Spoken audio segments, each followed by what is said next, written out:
Hello my dear friends, today I am going to start with the commissions for your preliminary examinations.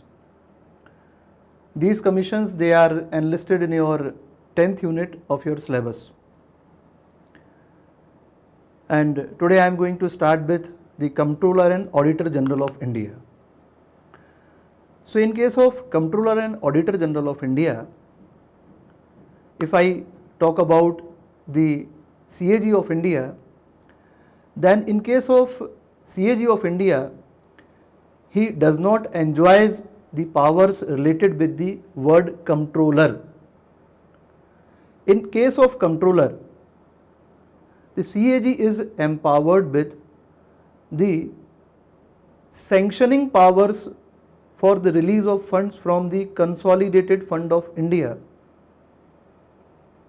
If I compare the CAG of India with the CAG of Britain, then in case of the CAG of Britain, he enjoys both the powers, that is, he enjoys the powers of comptroller as well as the auditor also. In case of Britain, they have treasury. जैसे कि हमारे यहाँ consolidated fund of India होता है, वैसे ही Britain में they have treasury.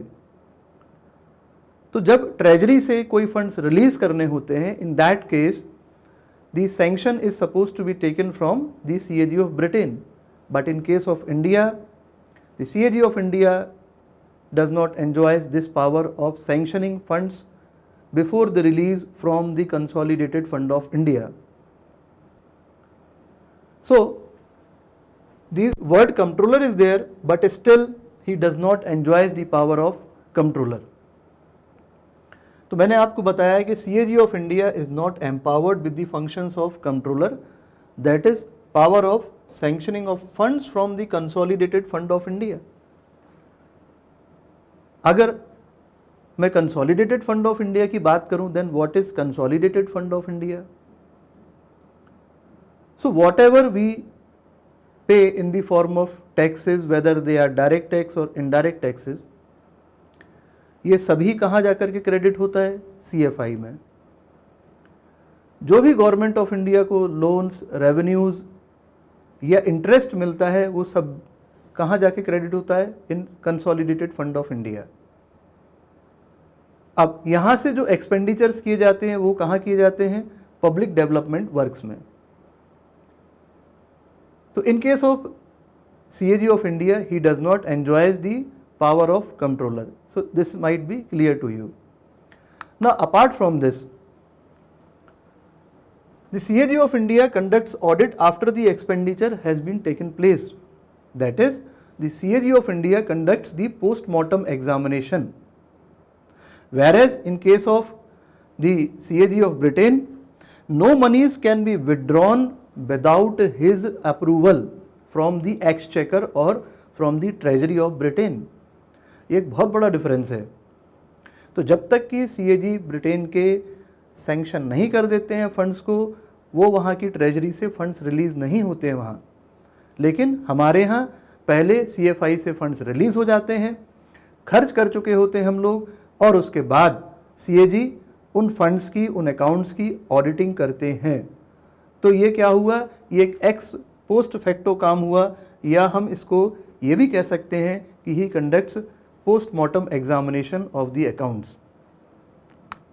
Apart from this, the CAG of India is not a member of the Parliament of India, whereas in case of the CAG of Britain, he is a member of the House of Commons. तो जो CAG होते हैं Britain के, वो House of Commons के member होते हैं, whereas the CAG of India is not the member of the Parliament. Now we know there are 4 bulwarks in the democratic system of the government of India. They are CAG, Supreme Court of India, Election Commission of India, and UPSC. So CAG is one of the bulwarks of the democratic system of the government of India. Apart from this, he is the head of the Indian Audit and Accounts Department. ये याद रखिएगा my dear friends, Indian Audit and Accounts Department का head होता है कौन? CAG. Other than this, जैसा कि हमने देखा कि CAG की मेन रिस्पॉन्सिबिलिटी क्या होती है? अकाउंट्स की ऑडिटिंग करना. ये सब हमारा आपका पैसा होता है जो कि CFI में जाता है और इस पैसे को पब्लिक डेवलपमेंट वर्क्स में खर्च किया जाता है। इस पर CAG ऑडिटिंग करके अपनी रिपोर्ट पार्लियामेंट को देते हैं कि ये जो पैसा खर्च हुआ है ये कहीं एक्स्ट्रावेगेंटली यानी ज़रूरत से ज़्यादा तो नहीं खर्च किया गया है या कहीं वेस्टेज तो नहीं था पब्लिक मनी का। That is why he said the guardian of public purse and he controls the entire financial system of the country also. So these are the basic few things about the CAG of India. Now moving ahead, let us discuss about the historical background also of the Comptroller and Auditor General of India. So if we talk about the Indian Audit and Accounts Department, so it was established way back in 1753 itself. ये year आप लोग याद रखिएगा. This was established in 1753 itself. Now, if I talk about the historical background of this department, then आप लोगों ने history में पढ़ा होगा कि there were three presidencies during the British era and they were Bengal, Madras and Bombay. So the history of this department can be linked with the formation of these three presidencies which are Bengal, Madras and Bombay. ये हम आप लोग history में कहीं ना कहीं पढ़ चुके हैं. एंड दीज थ्री प्रेसिडेंसीज इन सभी के क्या थे, इंडिपेंडेंट अकाउंटिंग ऑफिसेज हुआ करते थे. Now what happened in 1857, so Lord Canning was there, he was the governor general of India at that time. So what he did, he amalgamated these organisations. ये जो तीन जगह पर तीन ऑर्गेनाइजेशंस थे तीनों प्रेसिडेंसीज में, उन्होंने क्या किया, इन तीनों को मिला दिया. He amalgamated all these three organisations and form one imperial establishment. किसके कंट्रोल में, under the accountant general to the government of India. यहाँ अभी वर्ड ऑडिटर जनरल नहीं आया, याद रखिएगा, यहाँ वर्ड अभी आया है अकाउंटेंट जनरल. तो क्या किया लॉर्ड कैनिंग ने, इन तीनों प्रेसिडेंसीज के ऑर्गेनाइजेशंस को अमेलगेमेट कर दिया and he formed one imperial establishment under the accountant general of the government of India. Now in 1858 the post of accountant general at the India office was created to prepare the accounts of expenditure incurred in England, and apart from this an independent auditor was appointed by the crown for the audit of these accounts. तो क्या किया, एक accountant general की post create की गई और इसके अलावा एक इंडिपेंडेंट ऑडिटर की पोस्ट बनाई गई, उसको अपॉइंट किया गया और जो कि क्राउन के अंडर में जो है ऑडिटिंग का काम किया करता था. Now in 1860 these auditing and accounting functions were amalgamated and placed in charge of the accountant general to the government of India, and now he was designated as auditor general. तो 1860 में क्या हुआ, इन दोनों फंक्शंस को अमेलगेमेट कर दिया गया, मिला दिया गया और इनको अकाउंटेंट जनरल के अंडर में रख दिया गया. Now the act of 1919, what happened through this act, it gave the statutory recognition to the auditor general and now he was supposed to be appointed by the secretary of the state. ठीक है, तो क्या हुआ, 1919 के act से जो auditor general थे उनको स्टैचुटरी रिकॉग्निशन दे दिया गया and he was supposed to be appointed by the secretary of the state and he was also now the administrative head of the Indian Audit Department. तो अभी इसका नाम इंडियन ऑडिट डिपार्टमेंट था, Indian audit department. Now the government of India act of 1935 came and it strengthen the position of the auditor general of India. कैसे, it appointed the provincial auditors, it provided for the provision of the provincial auditors. ठीक है ना, इस act के through क्या हुआ, provincial auditors आए और इससे क्या हुआ, CAG को और भी पावर्स मिली. ना एक बेसिक क्वेश्चन आता है कि who was the first auditor general of India. So in 1860 sir Edward Drummond, he was appointed as the first auditor general of India. Now in 1950 the article 100 48 of the Indian Constitution, it provided for the establishment of a Comptroller and Auditor General, and who was supposed to be appointed by the President of India. In 1971, CAG Act, that is Duties, Powers and Conditions of Service Act, was enacted. ठीक है ना, तो ये याद रखिएगा, इसका year याद रखिएगा. CAG Duties, Powers and Conditions of Service Act was enacted in 1971. So this act made responsible CAG for accounting and auditing functions for both central and state governments. Now, in 1976, what happened? We went for the departmentalization of accounts. इस समय separation of accounts और audit की बहुत ज़ोरों शोरों से बात चल रही थी. इस पर मैं भी और विस्तार से आऊँगा आगे. तो 1976 में इस काम को किया गया and CAG was relieved from the responsibility of maintaining and compiling the accounts of the union government. तो जो यूनियन गवर्नमेंट के जो अकाउंट्स बनाने की या सेंट्रल गवर्नमेंट के अकाउंट्स बनाने की जो जिम्मेदारी थी वो CAG से 1976 में ले ली गई थी. अब जब उनसे यूनियन गवर्नमेंट के अकाउंट्स बनाने की जिम्मेदारी ले ली गई थी तो जो ऑफिसेस थे उनमें भी बाइफर्केशन की ज़रूरत थी. तो 1984 में 1 मार्च 1984 को CAG bifurcated the combined accounts and audited office into 2 independent offices. तो ये डेट भी इम्पॉर्टेंट डेट है आपके एग्ज़ाम के लिए, ये भी एग्ज़ाम से पूछी नहीं गई है. So what happened in 1984? CAG bifurcated the accounts and audit office into 2 independent offices. So this was all about the historical background of CAG. Now, जैसे कि मैंने आपको बताया है कि मेन फंक्शन CAG का क्या होता है, इट इज़ ऑफ ऑडिटिंग. तो पहले कुछ हम थोड़ा सा ऑडिट के बारे में पढ़ते हैं, ऑडिट क्या होता है, और फिर हम वापस से CAG पर आ जाएंगे, राइट. सो यहाँ अगर हम बात करें तो हम बात करेंगे ब्रिटेन की. It was the first country to evolve an audit of public accounts. ये एक बहुत बेसिक और बहुत अच्छा क्वेश्चन बनता है, याद रखिएगा. हो सकता है आपसे पूछ लिया जाए कि which was the country to which was the first country to evolve an audit of public accounts. So it was Britain. Now, अब यहाँ आवश्यकता है हमको कि हम लोग ऑब्जेक्टिव्स क्या होते हैं ऑडिटिंग करने के, उनको हम देखें. I will be discussing only few objectives of auditing. So the first one is examination and verification of accounts. जो भी हम लोग अपने अकाउंट्स बनाते हैं जिसमें हम अपने इनकम्स और एक्सपेंडिचर्स लिखते हैं, उनको एग्जामिन करना, उनको वेरीफाई करना.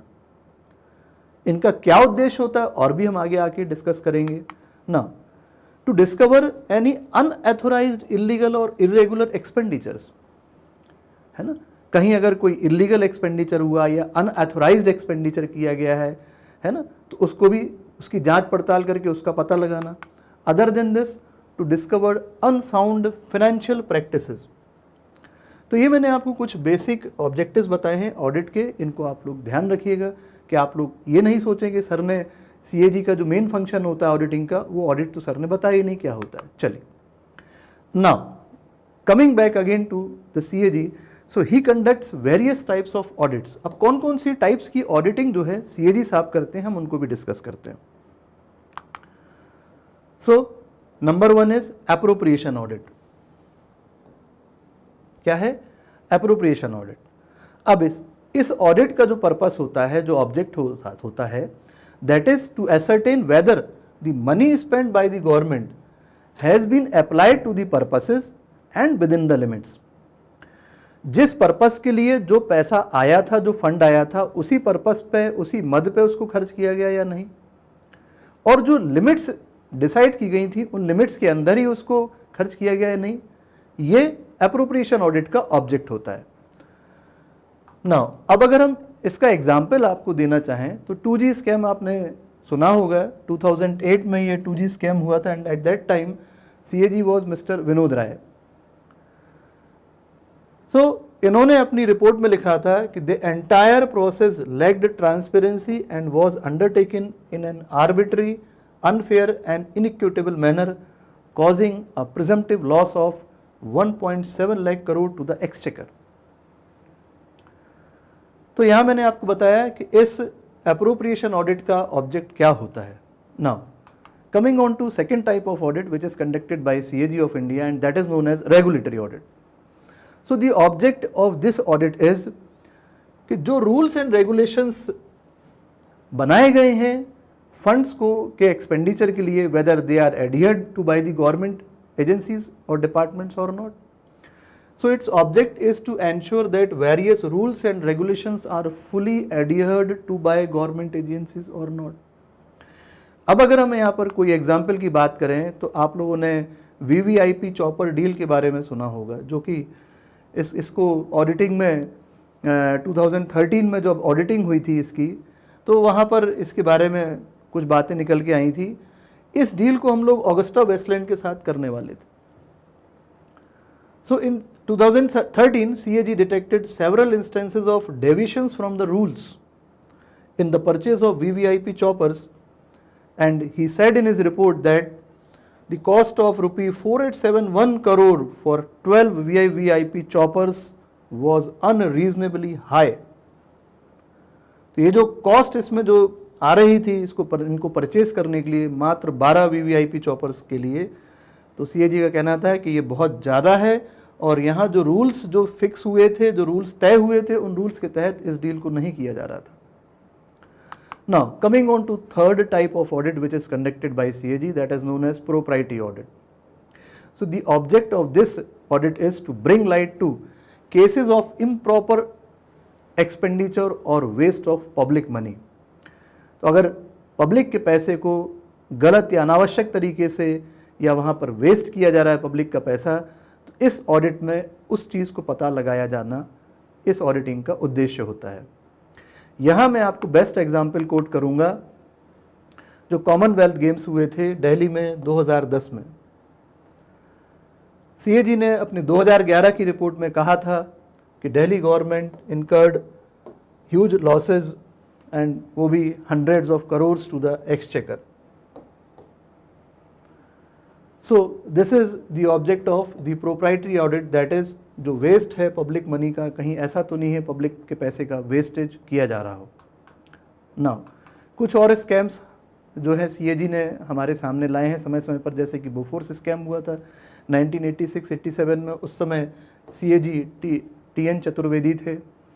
इसके अलावा अगर मैं आपसे बात करूं KG बेसिन की बात करूं, है ना, मुकेश अंबानी की रिलायंस इंडस्ट्रीज़ लिमिटेड को जो है यहाँ CAG ने कहा था in 2011 he charge the petroleum and natural gas ministry for giving undue benefits to Mukesh Ambani owned Reliance industries limited. Now moving ahead and coming on to the basic questions related to the Comptroller and Auditor General of India. Now, let us talk about the appointment and term of office of the CAG of India. Now, we know that the CAG is appointed by the President of India under his warrant and seal for a term of 6 years or 65 years, whichever is earlier. तो ये basic question बनता है, याद रखिएगा, 6 years or 65 years, whichever is earlier. Apart from this, his oath is administered by the President of India or by any other person appointed in that behalf by him. तो एक question और बनता oath से related कि CAG को उनके पद की शपथ कौन दिलाता है. Then he is the President of India or any other person appointed by the President of India in that behalf by him. Apart from this, the CAG of India can be removed from his post in the like manner and on the same grounds as the judges of the Supreme Court are removed. तो जिस तरह से और जिन grounds पर supreme court जजेस को remove किया जाता है, उसी तरह से उन्हीं ग्राउंड्स पर CAG को भी रिमूव किया जा सकता है. नाउ जो CAG की सैलरी एंड सर्विस कंडीशंस होती हैं उनकी यदि मैं बात करूं, then the salary and conditions of service they are determined by the parliament of India by law. तो ये याद रखिएगा कि जो सैलरी और सर्विस कंडीशंस होती हैं सीएजी की, they are determined by parliament by law. Now after retirement he is entitled to receive pensions, ठीक है ना, रिटायरमेंट के बाद वो पेंशन के भी अधिकारी होते हैं। Other than this, after the completion of his tenure he is ineligible for further appointment under the government of India or under the state government of India when he cease to hold office। तो जब अपना वो term पूरा कर चुके होते हैं तो उन्हें फिर ना ही गवर्नमेंट ऑफ इंडिया ना ही स्टेट गवर्नमेंट ऑफ इंडिया के अंडर में कोई भी ऑफिस मिलेगा। Now coming on to the duties powers and conditions of service act of 1971, यहाँ से कुछ 2-3 पॉइंट्स आप लोग याद रखिएगा। मैं यहाँ इस एक्ट की ही बात कर रहा हूँ। सेक्शन 3 की बात करता हूँ तो सेक्शन 3 में क्या दिया हुआ है, salary of CAG shall be same as the जज of the supreme court. Section 4 में टेन्योर की बात की गई है कि उनका जो टेन्योर होगा 6 ईयर्स और 65 years which ever is earlier, वो उनका टेन्योर होगा, टर्म होगा। एंड सेक्शन 4 में ही बात की गई है कि if he wants to resign from his post then he can give his resignation to the President of India। तो ये 3 सेक्शन मैंने आपको इस एक्ट से निकाल के दिए हैं, इनको भी आप लोग याद रखने की कोशिश करिएगा। Now moving ahead, now we should discuss about the independence of CAG. So CAG enjoys the security of tenure. We know that he is appointed by the president of India, but he does not enjoys his tenure during the pleasure of the president of India। देखिए CAG राष्ट्रपति president के द्वारा appoint किए जाते हैं, लेकिन वो president के प्लेजर तक अपने ऑफिस में नहीं रह सकते, प्रसाद पर्यंत तक, यानी राष्ट्रपति जब तक चाहें जब तक उन्हें ऑफिस में रखेंगे ऐसा नहीं है। उनका जो पूरा टर्म है 6 साल का, वो पूरा एंजॉय करेंगे, या 65 वर्ष की आयु जब तक वो प्राप्त नहीं कर लेते हैं तब तक वो अपने पद पर बने रह सकते हैं। So this is what the security of tenure has been given to the CAG of India. Now अगर उनके रिमूवल की बात करी जाए कि उनको कैसे रिमूव किया जा सकता है उनके पद से, so he can be removed from his post on the grounds of proved misbehaviour और इनकैपेसिटी। क्या बताया मैंने आपको, प्रूव्ड मिसबिहेवियर और इनकैपेसिटी। इनकैपेसिटी आप समझते हैं क्या होता है, when anyone becomes incapable of performing his duties. वो कोई भी रीज़न हो सकते हैं, हेल्थ रीजंस हो सकते हैं, या अनसाउंडनेस ऑफ माइंड हो सकती है, या इन्फर्मिटी ऑफ माइंड हो सकता है, कुछ भी हो सकता है। मिसबिहेवियर, प्रूव्ड मिसबिहेवियर से क्या मतलब होता है यहाँ पर, तो प्रूव्ड मिसबिहेवियर से हम यहाँ पर इंटरप्रिटेशन ये रंग निकालते हैं, या जो जनरली कॉन्स्टिट्यूशन में जो इंटरप्रिटेशन दिया गया है, इफ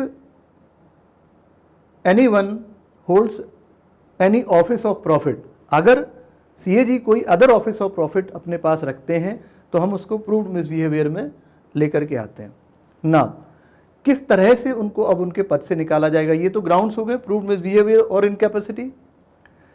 तो एक मोशन आएगा, एक रेजोल्यूशन आएगा which is suppose to be passed in both the houses of the parliament, right. किस तरह से पास होगा, by 2/3 of the majority of the members present and voting and with a majority of total membership of each house. तो ये आपको majority याद रखना है, by the 2/3 of the members present and voting and a majority of the total membership of each house. ये बहुत important है, अगर कोई डिफिकल्ट क्वेश्चन आता है तो मेजॉरिटी वहाँ पर पूछी जाती है। Now salary and service conditions की हम बात करें तो his salary and service conditions can not be reduced to his disadvantage during his tenure. जो भी पार्लियामेंट ने उनकी सैलरी और सर्विस कंडीशंस डिटरमाइन करी हैं वो बनी रहेंगी। ऐसा नहीं है कि उनके टर्म के दौरान उन सर्विस कंडीशंस को या सैलरीज को रिड्यूस कर दिया जाए। No, this can not happen. This is there in article 148 sub clause 3। Now other than this, जो प्रेसिडेंट होते हैं प्रिस्क्राइब्स सीएजीज एडमिनिस्ट्रेटिव पावर्स, ठीक है ना, and the conditions of service of the persons in the Indian audit and accounts services and after consulting with him. तो जो Indian audit and accounting services में जो भी मेंबर्स होते हैं, ऑफिसर्स होते हैं, उनकी जो कंडीशंस ऑफ सर्विस होती हैं वो प्रेसिडेंट प्रिस्क्राइब करते हैं, but in consultation with the CAG of India. Now इनके जो सैलरी और जो अदर एक्सपेंडिचर्स होते हैं एडमिनिस्ट्रेशन से रिलेटेड सीएजी के, ठीक है ना, so they are charged upon the consolidated fund of India and they are non votable also. Under article 148 sub clause 6 it is mentioned. So the salary and other expenditures of the CAG administrative offices, they are charged upon the consolidated fund of India. याद रखिएगा, ये आपको question इस तरह से आ सकता है कि whether the salaries of the CAG they are charged upon CFI or not, तो आपको ये याद रखना होगा ना। ये पॉइंट आपको मैं पहले ही बता चुका हूँ कि he is ineligible for further appointment after retirement, ठीक है ना। चलिए अब एक छोटा सा टॉपिक और इसमें सब टॉपिक हम डील करेंगे, separation of accounts from audit. इसके बारे में छोटी सी बात मैं पहले भी कर चुका हूँ। तो ये जो 1976 में अकाउंट्स और ऑडिट फंक्शंस को सेपरेट करने की जो कोशिश की गई थी, and in 1976 CAG was relieved from the maintenance and compilation of the accounts of the union government. ये बात मैं आपको पहले भी बता चुका हूँ। But still he is preparing and maintaining and compiling the accounts of the state various state governments. तो स्टेट गवर्नमेंट्स के अकाउंट्स बनाने का काम आज भी सीएजी साहब कर रहे हैं, लेकिन यूनियन या सेंट्रल गवर्नमेंट के जो अकाउंट्स बनाने की जिम्मेदारी वो उनसे ले ली गई है। तो अब ये क्वेश्चन आता है कि तो वो जिम्मेदारी अब किसको दे दी गई है, तो हम इस बात पर भी आएंगे। तो ये जो सेपरेशन ऑफ अकाउंट्स और ऑडिट की बात चली, उसमें मैं चाहूँगा कि कुछ जो कमेटीज़ कमीशंस आए उन्होंने अपनी रिपोर्ट दी, और जिनकी रिपोर्ट के आधार पर ये अकाउंट्स और ऑडिट फंक्शंस को सेपरेट किया गया, वो आप लोग कुछ याद रखें। उसमें से one was Muddiman committee which was appointed in 1924, another was Simon commission 1929, then mister Narahari Rao was the first CAG of India. तो उनका भी ये व्यू था कि इनको सेपरेट कर दिया जाए अकाउंट्स और ऑडिट फंक्शंस को। देन पब्लिक अकाउंट्स कमेटी, उसका भी यही ओपिनियन था, public accounts committee of parliament. And the conference of Commonwealth auditors general 1951 ने भी यही ओपिनियन, यही रिकमेंडेशन दी थी कि सेपरेशन जो है ऑडिट और अकाउंट्स का सेपरेशन किया जाए। तो ये आप लोग याद रखिएगा, कहीं हो सकता है इस तरह का क्वेश्चन आ जाए। चलिए, now coming on to the departmentalisation of accounts. तो जैसा कि मैंने आपको बताया था, 1976 we went for the departmentalisation of accounts and CAG was relieved from the responsibilities of maintaining and compiling the accounts of the union government। याद रखिए कि यूनियन गवर्नमेंट के अकाउंट्स को बनाने और मेंटेन करने की जिम्मेदारी 1976 में उनसे ले ली गई थी। तो अब इनके अकाउंट्स बनाने का काम उनके पास नहीं है, ठीक है। तो ये प्रोविजंस 1976 का जो अमेंडमेंट एक्ट आया था उसके सेक्शन 10 में ये बात लिखी हुई है। तो अब क्वेश्चन ये बनता है कि ये रिस्पॉन्सिबिलिटी किसको दे दी गई। तो एक और नया पद, एक पोस्ट क्रिएट की गई थी which came to be known as controller general of accounts. तो ये जिम्मेदारी किसको दे दी गई थी, controller general of accounts, CGA कहा जाता है इनको।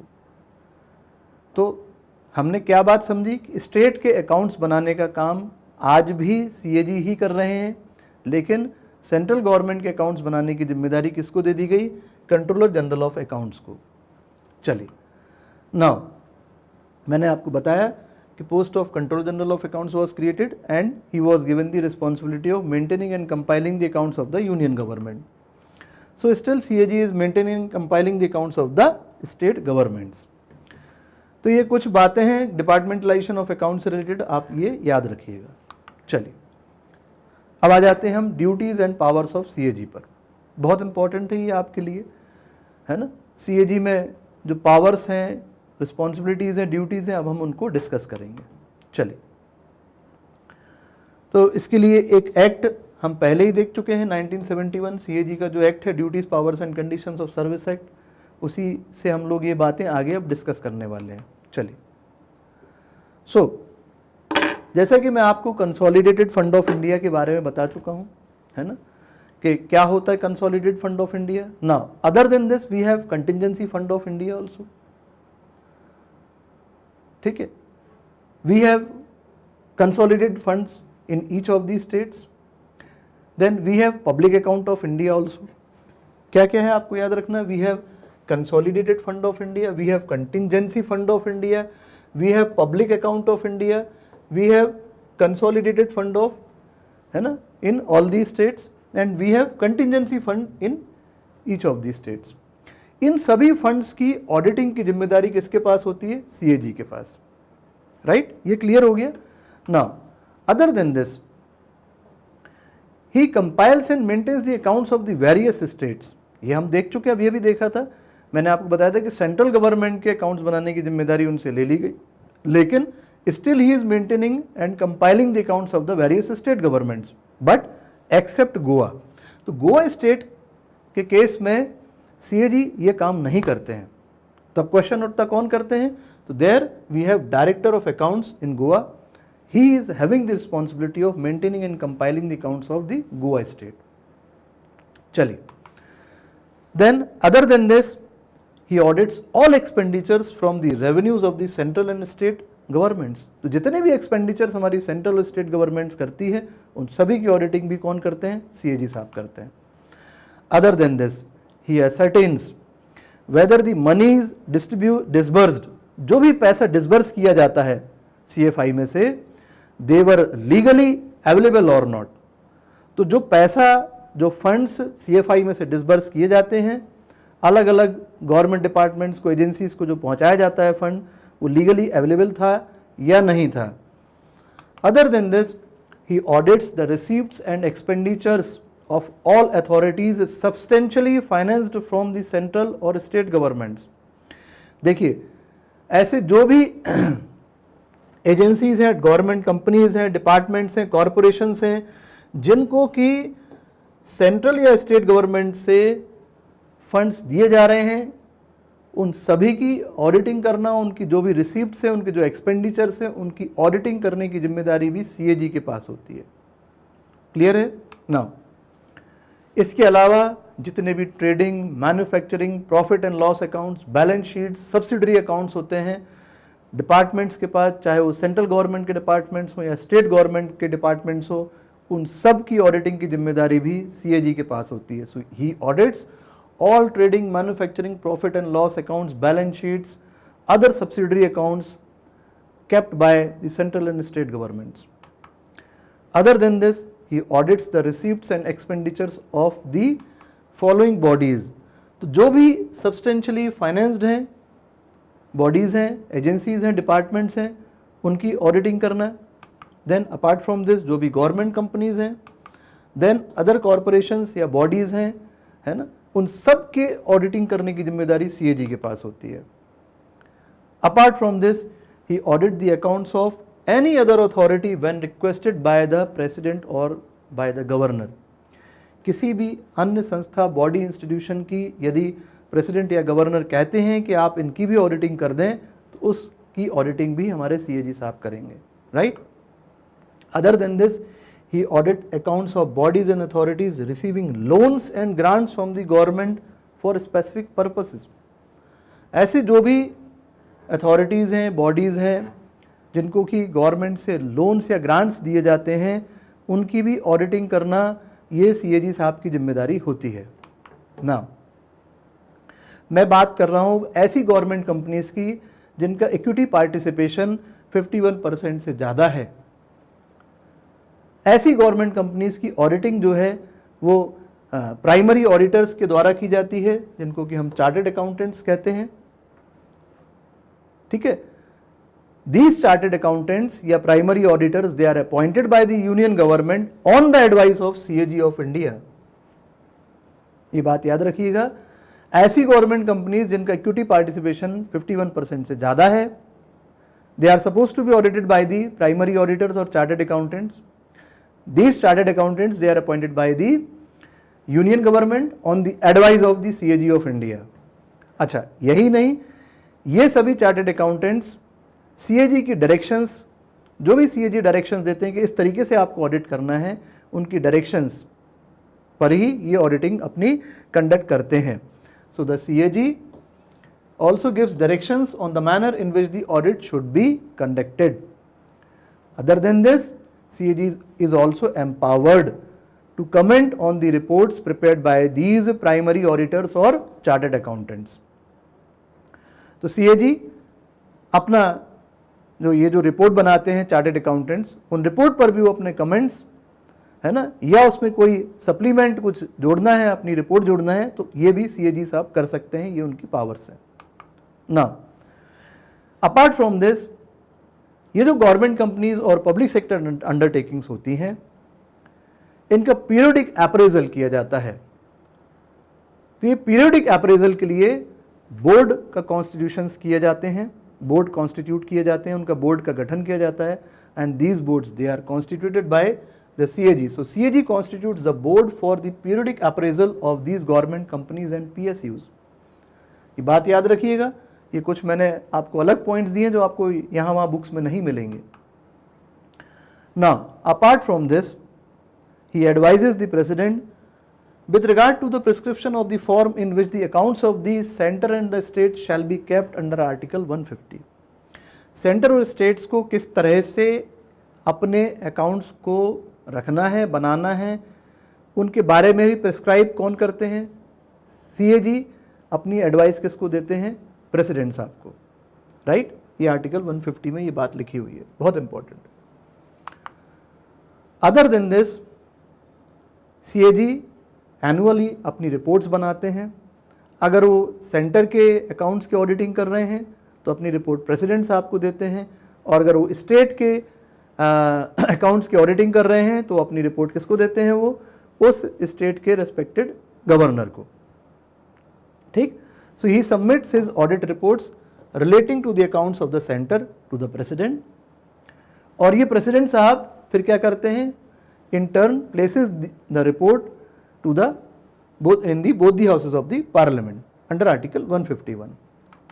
जैसा मैंने आपको बताया था, इन द सेम वे अपनी रिपोर्ट जो है वो स्टेट के रिस्पेक्ट में अपनी रिपोर्ट किसको देते हैं? गवर्नर को देते हैं, who shell in turn place them before the state legislature under article 151। Other than this, under Article 150 of the Constitution, the annual appropriation and union finance accounts are submitted to the Parliament on the advice of the CAG. तो ये दो accounts और मैंने आपको यहाँ पर mention किए, annual appropriation accounts and finance accounts. इनको भी पार्लियामेंट में CAG की एडवाइस पर ही सबमिट किया जाता है। अदर देन दिस, मैं बात कर रहा हूँ नेट प्रोसीड्स ऑफ टैक्सेस की। नेट प्रोसीड्स ऑफ टैक्सेस से क्या मतलब होता है? टैक्सेस के कलेक्शन में भी एक मशीनरी इन्वॉल्व होती है, ठीक है? अलग अलग तरह के टैक्सेस को कलेक्शन में अलग अलग तरह की मशीनरी इन्वॉल्व है। वहाँ पर भी उन मशीनरीज के साथ एक्सपेंडिचर्स एसोसिएटेड हैं, उनकी सैलरीज है, एडमिनिस्ट्रेटिव एक्सपेंसेस हैं, वगैरह वगैरह। तो टैक्स कलेक्शन जितना हुआ उसमें से जो एक्सपेंडिचर हो रहा है टैक्स को कलेक्शन में, उसको माइनस करने के बाद जो भी शेष हमारे पास टैक्स की राशि बचती है उसको नेट प्रोसीड्स कहा जाता है। So the calculation of net proceeds is ascertained and certified by the CAG of India and his certificate is final under article 279। Right? Clear हो गई बात? Now other than this, he authorizes payment of pension and other retirement benefits to the employees of state government and also maintains their provident fund accounts. तो जो state government के जो employees होते हैं उनको पेंशन एथोराइज करना, retirement benefits क्या दिए जाएंगे, और इसके अलावा जो प्रोविडेंट फंड अकाउंट्स होते हैं उनको भी मेंटेन करने की जिम्मेदारी किसके पास है? CAG साहब के पास है।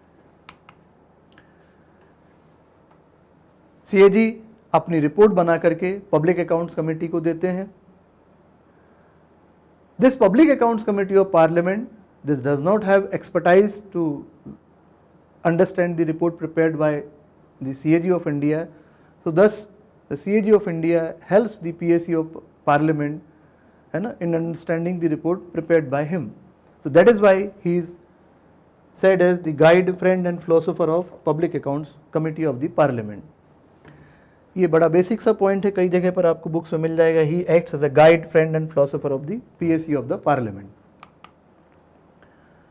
So other than this, he prepares and submits 3 types of reports to the President of India and in case of the state to the respective governors under Article 151. So report on appropriation accounts, report on finance accounts and report on public sector undertakings. ये 3 report आपको बहुत ज़रूरी हैं, तीनों नाम आपको याद रखना है. Report on appropriation accounts, report on finance accounts and report on public sector undertakings.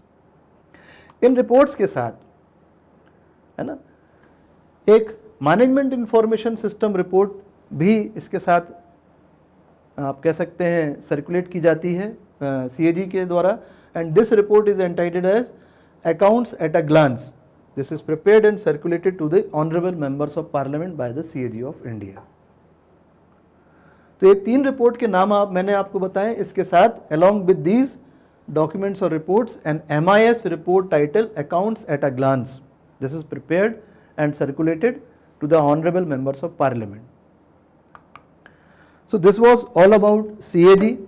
बहुत important topic है आपके एग्ज़ाम के लिए. मैंने कोशिश करी है कि ज़्यादा से ज़्यादा चीज़ें इसमें मैं आपके लिए कवर कर पाऊँ. आशा है आपको वीडियो लेक्चर समझ में आया होगा. आप लोग वीडियोस को, हमारे वीडियोस को, कल्याणी IAS अकेडमी के वीडियोस को शेयर करें, लाइक करें, सब्सक्राइब भी करें. हमें खुशी मिलेगी इस बात से. और आप लोग अपनी तैयारी को बहुत ईमानदारी से करें, धीरजता के साथ करें. आपको एक न एक दिन सिलेक्शन अवश्य मिलेगा. अगली वीडियो, अगले लेक्चर में मिलता हूँ. तब तक के लिए जय हिंद दोस्तों.